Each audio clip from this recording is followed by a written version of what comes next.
الحمد لله رب العالمين والعاقبة للمتقين والصلاة والسلام على سيد المرسلين أما بعد فأعوذ بالله من الشيطان الرجيم بسم الله الرحمن الرحيم هل يستوي الذين يعلمون والذين لا يعلمون صدق الله مولانا العظيم وصدق رسوله النبي الأمين المتين المبين الكريم إن الله وملائكته يصلون على النبي يا أيها الذين آمنوا صلوا عليه وسلموا تسليما الله رب محمد صلى الله عليه وسلم نحن عباد محمد صلى الله عليه وسلم وعلى آله وصحبه أبد الظهور وكرما خطبہ مسنونہ کے بعد جس آیت پاک کی تلاوت کر کے میں نے اپنے سارے وجود کو مشرف و منور بنایا، مولا اس کے حوالے سے مجھے حق پیغام آپ تک پہنچانے کی توفیق عطا فرمائے۔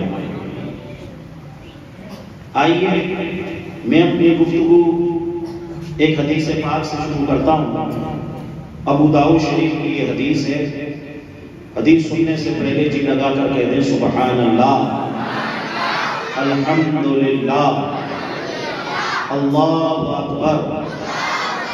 عن کثیر بن قیس قال كنت جالسا مع ابي الدرداء في مسجد دمشق فجاءه رجل فقال يا ابا الدرداء اني جئتك من مدينه الرسول صلى الله عليه وسلم لحديث بلغني انك تحدثه عن رسول الله صلى الله عليه وسلم قال سمعت رسول الله صلى الله عليه وسلم يقول من سلك طريقا يطلب فيه علما سلك الله طريقا من طرق الجنه ان الملائكه لا تضع اجنحتها لطالب العلم ان العالم يستغفر له من في السماوات ومن في الارض والحيتان في جوف الماء ان فضل العالم على العابد كفضل القمر على سائر الكواكب ان العلماء ورثة الانبياء ان الانبياء لم يورثوا دينارا ولا درهما انما ورثوا العلم فمن اخذه اخذ بحظ وافر رواه ابو داؤد في سننه پورا مجمع لب کھولے حدیث کے نام پر جھوم کے بولے سبحان اللہ۔ یہ حدیث ابو داؤد شریف کی ہے۔ اس ایک حدیث میں ہمارے آقا صلی اللہ علیہ وسلم نے علم کی فضیلت کو بھی بیان فرمایا، طالب علم کی فضیلت کو بھی بیان فرمایا، اور اسی کے ساتھ ساتھ علماء کی فضیلت کو بھی بیان فرمایا۔ بس اسی حدیث کی آپ کے سامنے مختصر سی تشریح کرنی ہے۔ میں پہلے آپ کو علم کی فضیلت بتاؤں گا، پھر آپ کو طالب علم کی فضیلت بتاؤں گا، اور پھر آپ کو علماء کی فضیلت بتاؤں گا۔ علم کی فضیلت کیا، علم کی شان کیا، علم کا مقام کیا، علم کا مرتبہ کیا۔ اللہ تعالیٰ نے قرآن میں فرمایا هل يستوي الذين يعلمون والذين لا يعلمون۔ اے حبیب صلی اللہ علیہ وسلم، آپ لوگوں سے کہہ دیں کیا علم والے اور بے علم برابر ہو سکتے ہیں؟ علم والے اور بے علم برابر نہیں ہو سکتے۔ علم والوں کا مقام اونچا، علم والوں کا مرتبہ اونچا، علم والوں کی بڑی فضیلت، کیسی فضیلت اللہ تعالیٰ قرآن میں فرما رہا ہے يَرْفَعِ اللَّهُ الَّذِينَ آمَنُوا مِنكُمْ وَالَّذِينَ أُوتُوا الْعِلْمَ دَرَجَاتٍ۔ اللہ تبارک و تعالیٰ علم والوں کے درجات کو بلند فرما دیتا ہے۔ اب آپ اندازہ لگاؤ، اللہ جس کے درجے کو بلند فرمائے، بتائیے اس کی بلندگی کا کوئی اندازہ لگا جا سکتا ہے؟ اس کی اونچائی کا کوئی اندازہ لگا سکتا ہے؟ عزیزان محترم، اللہ تبارک و تعالیٰ نے قرآن شریف کی کئی آیتوں میں علم کی فضیلت کو بیان فرمایا، علم کی اہمیت کو بیان فرمایا۔ آپ اندازہ لگائیں، قرآن شریف کے اندر 6000 سے زیادہ آیتیں ہیں۔ اللہ تعالیٰ نے جن آیتوں کو سب سے پہلے قرآن میں نازل فرمایا، یا وہ لفظ جو قرآن میں سب سے پہلے نازل ہوا، وہ کیا ہے؟ اقرا، مطلب کیا ہے؟ پڑھو، تعلیم حاصل کرو۔ آپ اندازہ لگائیں گے جس مذہب کی کتاب کا پہلا کلمہ ہمیں پڑھائی کا درس دے رہا ہو، پڑھائی کا سبق دے رہا ہو، بتاؤ اس مذہب نے پڑھائی کا ہمیں کیسے درس دیا ہوگا؟ علم حاصل کرنے کا ہمیں کس طریقے سے سبق دیا ہوگا؟ عزیزان محترم، میں آپ سے ایک بات اور پوچھنا چاہتا ہوں۔ یہ جو میری آواز آپ سن رہے ہیں، کہیں ایسا تو نہیں مائک کی وجہ سے کوئی ڈسٹرب ہو رہا ہو، یا آواز آپ کے سمجھ میں نہیں آ رہی ہو؟ آپ کو آواز سمجھ میں آ رہی ہے؟ اور اگر سمجھ میں آ رہی ہے، ساری باتیں کلیئر ہیں، تو جی لگا کر کہہ دے سبحان اللہ۔ محترم، علم کی بڑی فضیلت، علم کا بڑا مقام، علم کا بڑا مرتبہ ہمارے آقا صلی اللہ علیہ وسلم نے سب سے پہلے سمجھ لیجئے قرآن عظیم و فرقان حمید سے جس بات کا پیغام دیا وہ تعلیم تھی، وہ علم تھا۔ آپ کو معلوم ہے تاریخ کتابوں کے اندر موجود ہے جب ہمارے آقا صلی اللہ علیہ وسلم مکہ کی سرزمین پر چلوا کر ہوئے تھے، اس وقت سمجھ لیجئے صرف 17 لوگ ایسے تھے جو لکھنا جانتے تھے، جنہیں لکھنا آتا تھا۔ آپ اندازہ لگا سکتے ہیں وہ معاشرہ تعلیم سے کتنا دور تھا، پڑھائی سے کتنا دور تھا، قلم سے کتنا دور تھا، لیکن اللہ کے نبی صلی اللہ علیہ وسلم نے ایسا تعلیم کا ابھیان چلایا، ایسا ابھیان چلایا، ایسا ابھیان چلایا، نون والقلم وما یسطرون کی ایسی تفسیر سمجھائی۔ جب سرکار تشریف لائے صرف 17 لوگ لکھنا جانتے تھے، اور جب سرکار اس دنیا سے جا رہے ہیں اللہ کے نبی نے ہزاروں لوگوں کے ہاتھوں میں قلم کو تھما دیا تھا اور ان کو سمجھ لیجیے تعلیم کی اہمیت کو بتا دیا۔ سرکار نے فرمایا طلب العلم فریضۃ علی کل مسلم، علم حاصل کرنا ہر مسلمان کے اوپر ضروری ہے۔ کیوں ضروری ہے؟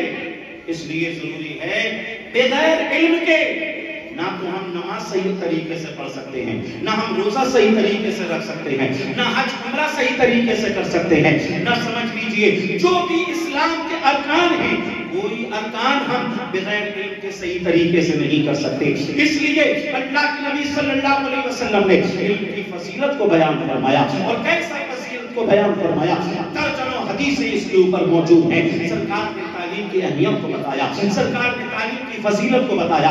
اللہ کے نبی صلی اللہ علیہ وسلم نے لوگوں کو علم حاصل کرنے کی طرف ابھارا۔ کیسا ابھارا؟ مشکات کی حدیث ہے، حدیث شریف کے اندر ہے تدارس العلم ساعۃ من اللیل خیر من احیائها۔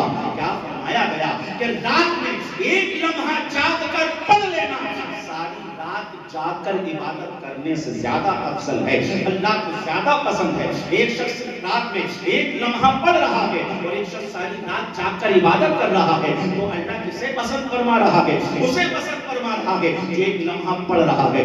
آپ اندازہ لگائیں کہ پڑھنے کی کتنی بڑی فضیلت، پڑھنے کی کتنی بڑی اہمیت۔ اور آج میں آپ کے سامنے مسلم شریف کی حدیث پیش کرنے جا رہا ہوں۔ حدیث سننے سے پہلے جی لگا کر کہہ دیں سبحان اللہ۔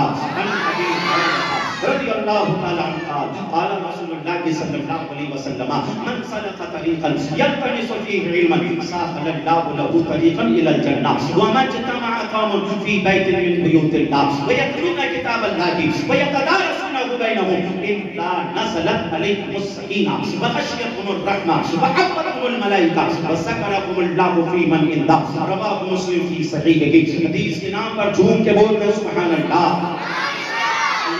صلی اللہ علیہ وسلم نے فرمایا جو کوئی تعلیم حاصل کرنے کے لیے، دین حاصل کرنے کے لیے اپنے گھر سے نکلتا ہے اللہ تبارک و تعالیٰ اسے جنت سے قریب فرما دیتا ہے۔ اور پھر کسی جگہ پر بیٹھ کر وہ علم حاصل کرنے لگ جائے، سیکھنے سکھانے کا کام شروع کر دیا جائے تو اللہ تعالیٰ فرماتا ہے فرشتوں سے اے فرشتوں جتنے لوگ دین کا علم سیکھ رہے ہیں، سکھا رہے ہیں، ان سب کے اوپر رحمت و انوار کی بارشیں برساؤ۔ فرشتے رحمت و انوار کی بارشیں برساتے ہیں۔ پھر فرشتوں سے اللہ فرماتا ہے ان کو نورانی پروں سے ڈھانپ لو، نورانی پروں سے انہیں ڈھانپ لیا جاتا ہے۔ پھر اللہ فرشتوں سے کہتا ہے اے فرشتوں جتنے لوگ تعلیم حاصل کر رہے ہیں ان سب کے دلوں کے اوپر سکینہ نازل کرو۔ یہی تک بس نہیں، آقا نے فرمایا وَذَكَرَكُمُ اللَّهُ فِي مَنْ عِندَهُ، اللہ تبارک و تعالیٰ ان سب کا ذکر فرشتوں کی مجلس میں فرماتا ہے جو زمین پر دین کی باتیں سیکھ رہے ہوتے ہیں، جو زمین پر علم حاصل کر رہے ہوتے ہیں، جو زمین پر تعلیم حاصل کر رہے ہوتے ہیں۔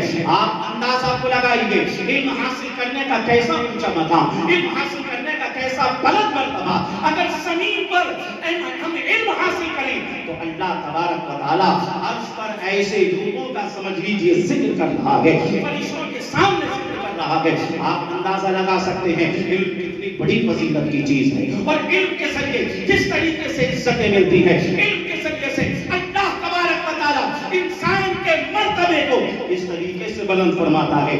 آج میں آپ کے سامنے ایک بڑی دلچسپ روایت پیش کرنے جا رہا ہوں عزیزان محترم، اور میں آپ سے کہنا چاہوں گا جو لوگ ادھر ادھر جو ہے اشارے کر رہے ہیں، باتیں کر رہے ہیں، تھوڑی دیر کے لیے مجھ پر وہ رحم کریں، مجھ پر وہ کرم کریں، ان کا مجھ پر احسان ہوگا، وہ اسی جگہ پر بیٹھے رہے، کیونکہ میں آپ کو حدیثیں سنا رہا ہوں، میں آپ کو ابھی اللہ کا کلام بھی سناؤں گا. آپ بالکل شانتی کے ساتھ، بالکل اطمینان کے ساتھ، اگر آپ ادھر ادھر اشارہ کریں گے نا تو میری توجہ تھوڑی سی ادھر ادھر ہوگی. تھوڑی سی دیر کے لیے توجہ ادھر رکھیں، کیونکہ بہت دور سے ہمیں حافظ عظیم صاحب نے بلایا ہے. آج اسی لگا کر پہلے کہہ دو سبحان اللہ. اب یہ جو روایت پیش کرنے جا رہا ہوں تاریخ بغداد، غور سے سنیں.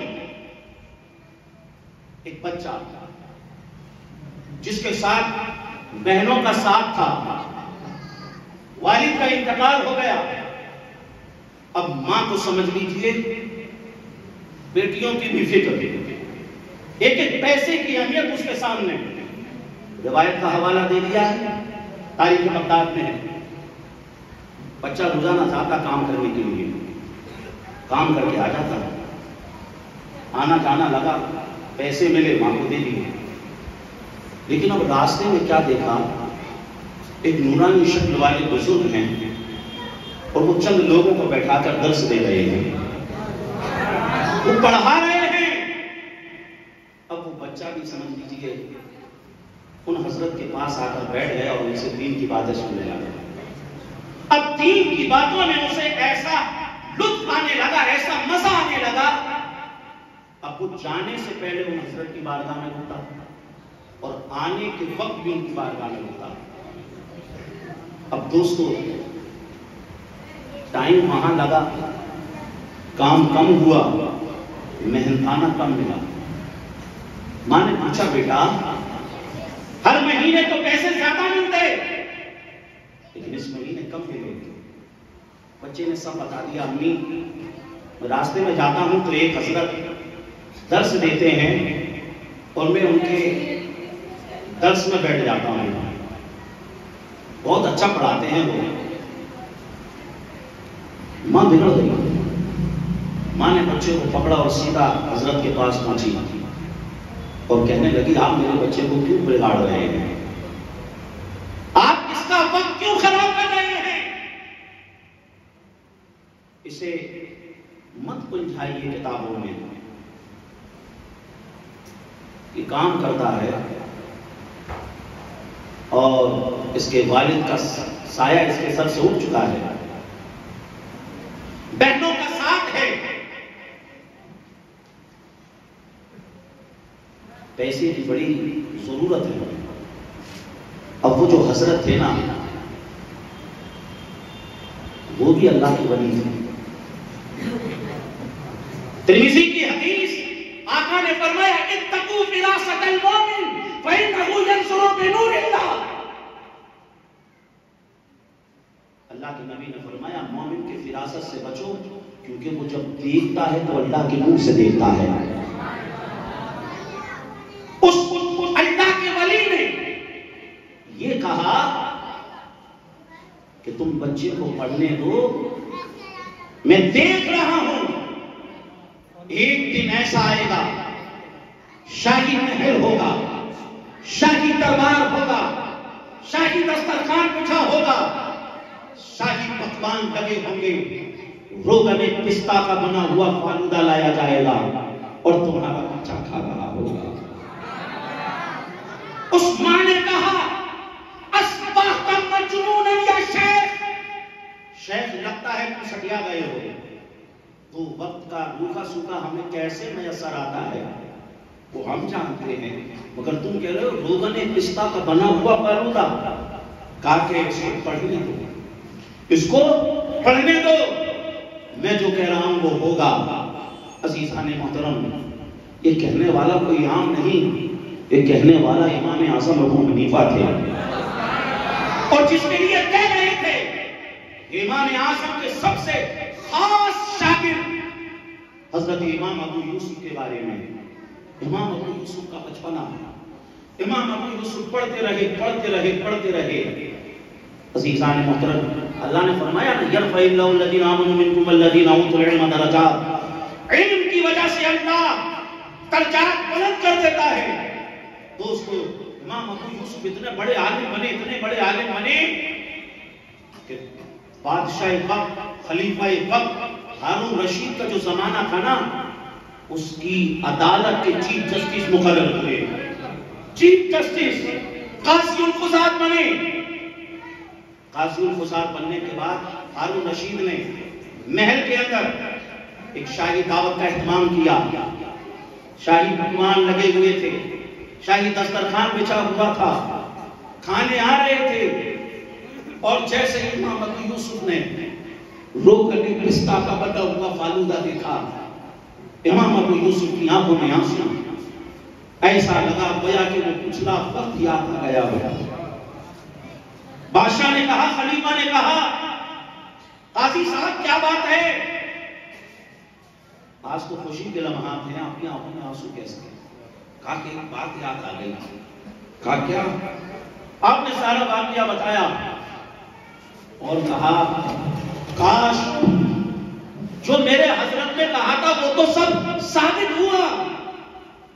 شاہی محل بھی ہے، شاہی دسترخوان بھی ہے، شاہی پکوان بھی ہے، روغن پشوا کا بنا ہوا فالودہ بھی ہے، اور کمی ہے تو میری ماں کی کمی ہے۔ میں نے جس کو ایک ایک روپیہ جوڑتے دیکھا، ایک ایک پیسہ بچاتے دیکھا، کاش آج وہ میرا یہ وقت بھی دیکھتے کہ جو میرے استاد نے کہا تھا کہ اسے پڑھنے دو، اللہ اسے بڑی اونچی شان عطا فرمائے گا، بڑا اونچا مقام عطا فرمائے گا۔ عزیزان محترم، حضرت امام ابو یوسف نے کہا کہ آج سب کچھ ہے، عزت ہے، شہرت ہے، روپیہ ہے، پیسہ ہے، دولت ہے، سب کچھ، لیکن کمی ہے تو صرف ماں کی کمی ہے۔ عزیزان محترم، یہ امام ابو یوسف کو مقام کس وجہ سے ملا؟ علم کی وجہ سے ملا۔ اور مجھے کہہ دینے دو، ارے جب امام اعظم کے دیکھنے کی نشان ہے، امام اعظم کے دیکھنے کا یہ مقام ہے، تو بتاؤ رسول اعظم کے دیکھنے کی شان کیا ہوگی، ان کے دیکھنے کا مقام کیا ہوگا؟ جبھی والا حضرت نے ارشاد فرمایا، کیا فرمایا؟ اور کوئی خیر کیا تم سے نہ ہو بھلا، جب نہ خدا کی چھپا تم پہ کروڑوں درود۔ اور فرمایا کس کو دیکھا یہ موسیٰ سے پوچھے کوئی، آنکھ والوں کی ہمت پہ لاکھوں سلام، مصطفیٰ جان رحمت پہ لاکھوں سلام، شمع بس میں ہدایت پہ۔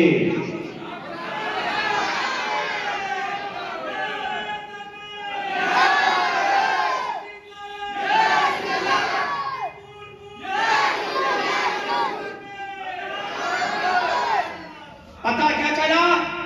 علم کی وجہ سے اللہ درجات بلند کر دیتا ہے، علم کی وجہ سے اللہ مقام مرتبہ اونچا کر دیتا ہے۔ اور میں نے جو حدیث آپ کو پڑھ کے سنائی اس میں 3 چیزیں ہیں: علم کی فضیلت، طالب علم کی فضیلت اور علماء کی فضیلت۔ علم کی فضیلت کا مختصر سا حصہ آپ نے سماعت کیا، اب طالب علم کی طرف آتے ہیں۔ طالب علم کون ہوتا ہے؟ ہمارے حافظ جابر صاحب کہہ بھی رہے تھے کہ خالی علم کی فضیلت نہیں، علم والوں کی فضیلت بھی بیان کیجیے گا، علم والوں کا مقام اور مرتبہ کیا اسے بھی بتائیے گا۔ تو طالب علم کی شان کیا؟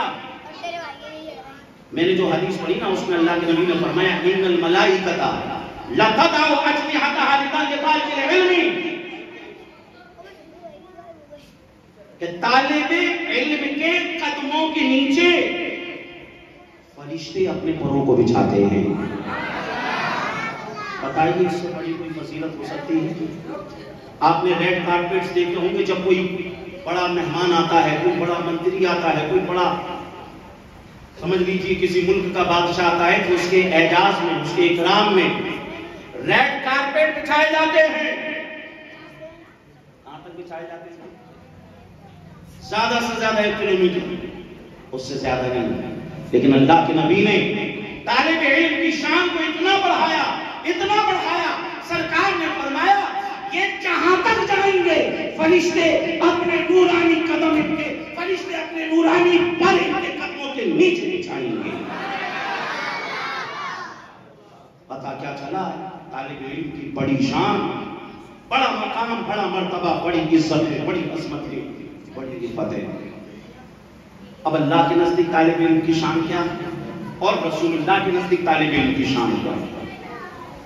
غور سے سنیے۔ اللہ کے نزدیک طالب علم کا مقام کیا ہے؟ طالب علم کون ہوتا ہے؟ جو علم حاصل کر رہا ہوتا ہے، جو تعلیم حاصل کر رہا ہوتا ہے وہ طالب علم۔ حدیث شریف میں ہے اور تمام تفسیر کی کتابوں میں ہے۔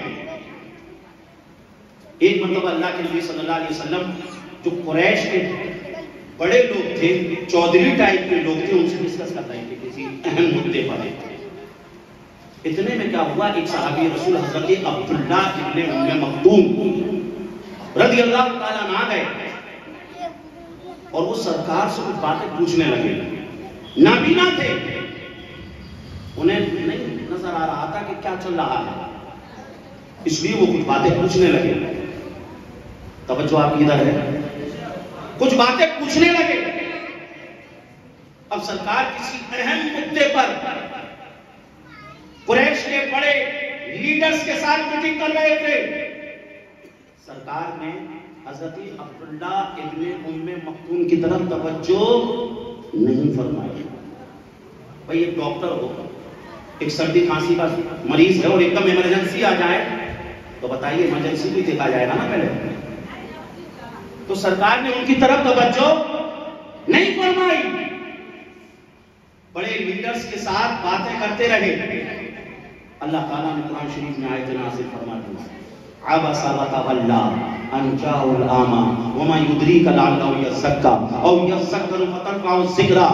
دوستو قرآن کی یہ وہ آیتیں ہیں جن کا ترجمہ کرنے میں بھی ڈر لگتا ہے، کیونکہ اللہ نے محبوبانہ انداز میں اپنے حبیب صلی اللہ علیہ وسلم کو تنبیہ فرمائی۔ اللہ نے فرمایا، اے حبیب تمہیں ان لیڈرز کی طرف توجہ نہیں کرنا تھی، بلکہ یہ جو طالب علم آیا تھا اس طالب علم کی طرف تمہیں توجہ کرنا تھی۔ یہ جو طالب علم آیا تھا اس کی بات کو سننا تھا۔ یہ جو طالب علم آیا تھا، یہ جو مسئلہ پوچھ رہا تھا، اس کا جواب دینا تھا۔ عزیزان محترم آپ اندازہ لگاؤ یہاں سے طالب علم کی شان کیسی، طالب علم کا مقام کیسا، طالب علم کا مرتبہ کیسا، طالب علم کی عزتیں کیسی، طالب علم کی عفتیں کیسی۔ طالب علم کے لیے اللہ نے قرآن شریف کے اندر آیت نازل فرما دی اور اپنے حبیب صلی اللہ علیہ وسلم کو محبوبانہ انداز میں جو اس کی شان کے لائق ہے، جو اس کی قدرت کے لائق ہے، اس نے تنبیہ فرمائی۔ یہاں سے طالب علم کا مقام پتہ چلا، یہاں سے طالب علم کا مرتبہ پتہ چلا، یہاں سے طالب علم کی اہمیت پتہ چلی۔ یہ اہمیت کس کے نزدیک پتہ چلی؟ یہ اللہ کے نزدیک پتہ چلی۔ اللہ طالب علموں سے محبت فرماتا ہے۔ اور آئیے میں آپ کو بتاؤں ہمارے آقا صلی اللہ علیہ وسلم طالب علم سے کیسا پیار کرتے ہیں، طالب علم سے کیسی محبت کرتے ہیں، ہمارے آقا کو طالب علم سے کیسا پیار۔ عزیزان محترم یہ جو روایت پیش کرنے جا رہا ہوں، یہ روایت کس کتاب کے اندر ہے؟ شجرات الذھب فی اخبار من صحب، عربی کی کتاب ہے، دار الکتب العلم، دار الکتب العلمیہ بیروت سے چھپی ہوئی ہے۔ اس کے اندر یہ واقعہ موجود ہے، اس کے اندر یہ بات موجود ہے۔ انشاءاللہ تعالی آپ نے اس کو سن لیا تو دل مدینہ مدینہ ہو جائے گا۔ جی لگا کر کہہ دیں یا رسول اللہ، اور مل کر کہہ دیں یا رسول اللہ۔ عزیزان محترم ہمارے گھروں میں ماں باپ بچوں کو پڑھنے کے لیے بھیجتے ہیں نا، بچے جاتے ہیں پڑھنے کے لیے۔ غوث پاک بھی گئے پڑھنے کے لیے، غوث پاک نے تو فرمایا درست العلم حتی صرت کتبہ، میں نے تو اتنا پڑھا اتنا پڑھا اتنا پڑھا کہ اللہ نے مجھے کتب بنا دیا۔ پتہ کیا چلا؟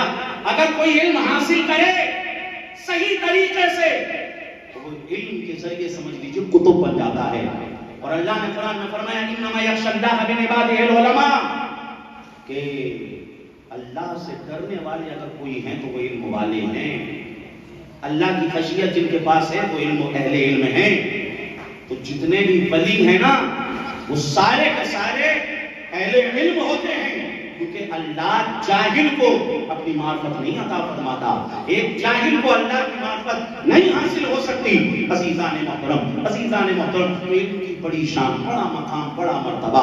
دوستو ہمارے یہاں سے بچے مدرسوں میں جاتے ہیں پڑھنے کے لیے، اسکولوں میں بھی جاتے ہیں پڑھنے کے لیے۔ اب کچھ بچے تو بڑے ذہین ہوتے ہیں، ٹھیک ہے نا، اور کچھ بچے بڑے ذہین ہوتے ہیں۔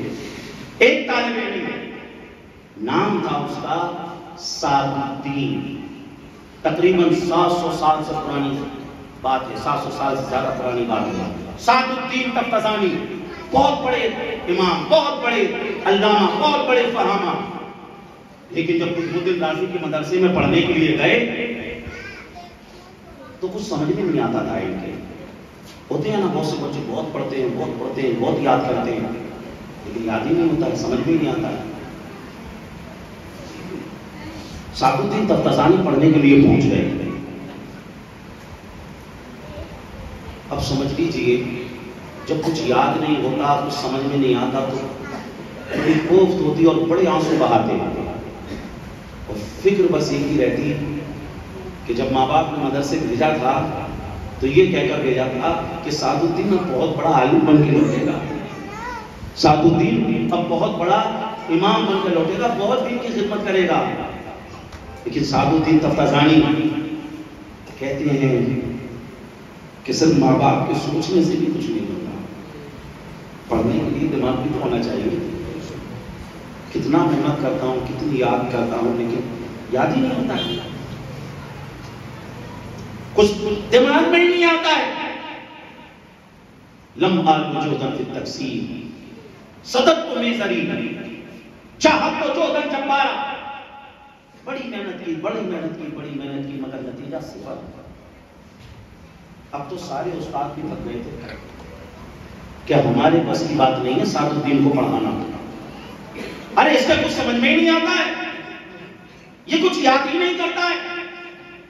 پتہ یہ لمٹ تک استاد محنت کرتا ہے، پھر وہ بھی چھوڑ دیتا ہے۔ ٹھیک، تجھے جو سمجھ میں آئے کر، ایسا بولتے ہیں۔ سعد الدین تفتزانی بڑی محنتیں کرتے، بڑی محنتیں کرتے،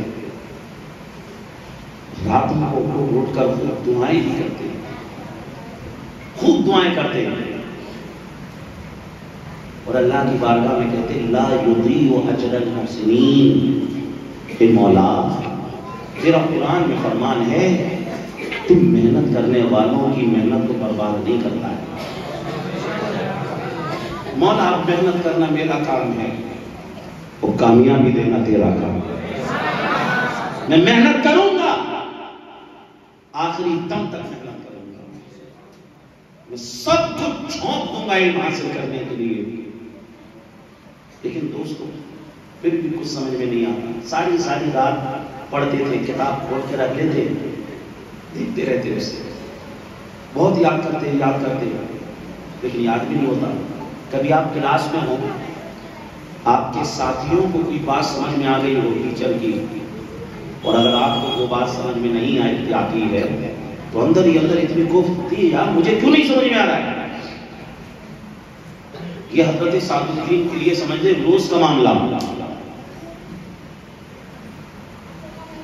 عزیزان محترم، کہتے ہیں نا جس پر کسی کو رحم نہیں آتا ہے نا، پھر ایک ایسی بارگاہ ہے اس بارگاہ والے کو اس پر رحم آتا ہے۔ حوالہ دے دیا، شذرات الذہب میں ہے یہ روایت، اور یہ خواب کی بھی بات نہیں ہے۔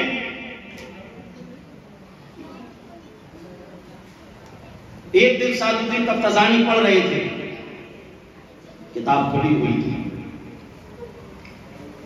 کسی نے کہا سعد الدین باہر آؤ کہیں ٹہلنے چلیں۔ سعد الدین تفتزانی نے کہا دعنی مدرسہ، بھائی مجھے پڑھنے دو، لا تزعجنی، ڈسٹرب مت کرو، ھذا وقت دراستي، یہ تو میری پڑھائی کا وقت ہے۔ پھر کسی نے کہا سعد الدین آؤ کہیں باہر چلیں۔ سعد الدین نے پھر وہی جواب دیا، کہا کہ مجھے میرا پڑھنے کا وقت ہے، مجھے پڑھنے دو۔ اگرچہ سمجھ میں کچھ نہیں آ رہا تھا، یاد کچھ نہیں ہو رہا تھا، بس دیکھ رہے تھے کتاب۔ پھر آنے والے نے آواز دی آؤ کہیں باہر چلے ٹہلنے کے لیے۔ سعد الدین نے پھر وہی جواب دے دیا، لیکن اب آنے والے نے اور آواز دینے والے نے کہا سعد الدین جو تمہیں بلا رہے ہیں یہ کوئی اور نہیں، آفتاب رسالت تمہیں بلا رہے ہیں، مہتاب نبوت تمہیں بلا رہے ہیں، کونین کی زینت تمہیں بلا رہے ہیں، ہم خالق امت تمہیں بلا رہے ہیں، صاحب شریعت تمہیں بلا رہے ہیں، مالک جنت تمہیں بلا رہے ہیں، کونین کے مختار تمہیں بلا رہے ہیں، دونوں عالم کے تاجدار تمہیں بلا رہے ہیں۔ اے سعد الدین، جو تمہیں بلا رہے ہیں وہ کوئی اور نہیں، محمد رسول اللہ بلا رہے ہیں۔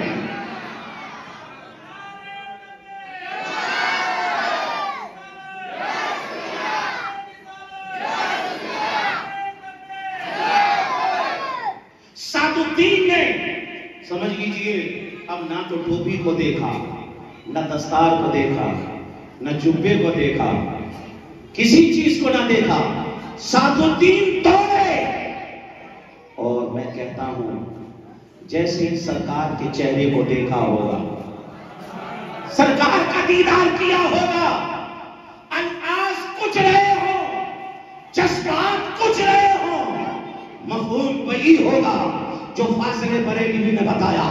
عزیزان محترم، اعلیٰ حضرت نے کیا بتایا؟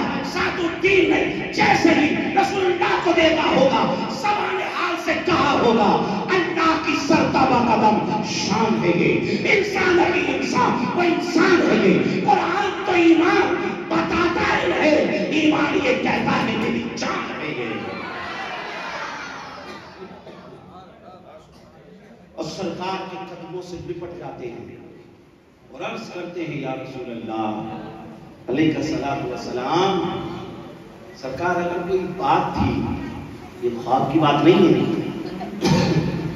حقیقت میں چل رہا ہے۔ سعد الدین قفقانی نے بڑے ادب کے ساتھ کہا یا رسول اللہ اگر کوئی بات تھی، غلام کو اشارہ کرتے، غلام مدینہ حاضر ہوگا۔ سرکار آپ نے حضرت کیوں فرمائی؟ ہو سکتا ہے اللہ کے نبی صلی اللہ علیہ وسلم نے فرمایا ہو سعد الدین محنت تو بہت کرتے ہو، یاد تو بہت کرتے ہو، کتابیں پڑھتے بھی بہت ہو، لیکن سعد الدین کو سمجھ میں نہیں آتا ہے۔ سعد الدین نے زبان حال، سعد الدین نے سر جھکا کر ادب کے ساتھ عرض کیا ہوگا ہاں یا رسول اللہ، پڑھتا تو بہت ہو لیکن وہ سمجھ میں ہی نہیں آتا ہے، دماغ میں نہیں آتا ہے۔ آقا نے فرمایا سعد الدین اب یہ پریشانی نہیں رہے گی، آؤ قریب آؤ۔ قریب بلایا، لعاب شریف نکالا، سعد الدین تفتازانی کے منہ میں ڈال دیا۔ سعد الدین تفتازانی نے کہا جب تک وہ لعاب میرے منہ میں نہیں آیا تھا، میں ان پڑھ تھا، میں جاہل تھا، میں اسٹوپیڈ تھا، میں کچھ نہیں جانتا تھا، لیکن جیسے ہی سرکار کا لعاب شریف منہ میں آیا، ایسا لگا گویا کہ پوری دنیا کا علم سمٹ کر میرے سینے میں آ گیا ہو۔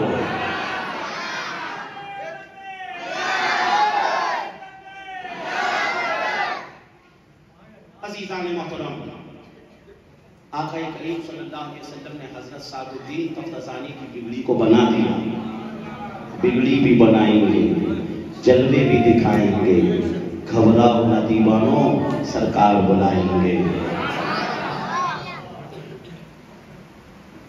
سرکار تشریف لے گئے، اب لگاؤ سعد الدین کا وہ وقت گزرا کیسے ہوگا؟ بتاؤ اگر ہمیں امتحان کا رزلٹ آ جائے کہ پاس ہو گئے ہیں، کیا لگتا ہے سب سے پہلے امی کو فون لگا کے بتا دیں کہ امی تم دعا کر رہی تھی نا میں پاس ہو گیا۔ آپ کافی دنوں سے جاب کی تلاش میں تھے، نہیں مل رہی تھی، جاب مل گئی، اب کیا لگتا ہے جلدی سے بہنوں کو بتا دوں تم جو دعا کر رہی تھی نا مجھے جاب مل گئی ہے۔ بتائیے نعمت سے بڑی نعمت کوئی ہو سکتی ہے؟ بہرحال جیسے تیسے کر کے سبب ہوئی۔ عربی کا مقولہ ہے الانتظار اشد من الموت، انتظار میں جتنی تکلیف ہوتی ہے نا اتنی تو موت میں بھی تکلیف نہیں ہوتی ہے۔ صبح مدرسہ لگ گیا، سعد الدین تفتازانی آج کتاب لے کے سب سے آگے بیٹھ گئے۔ آپ نے دیکھا ہوگا سینئرز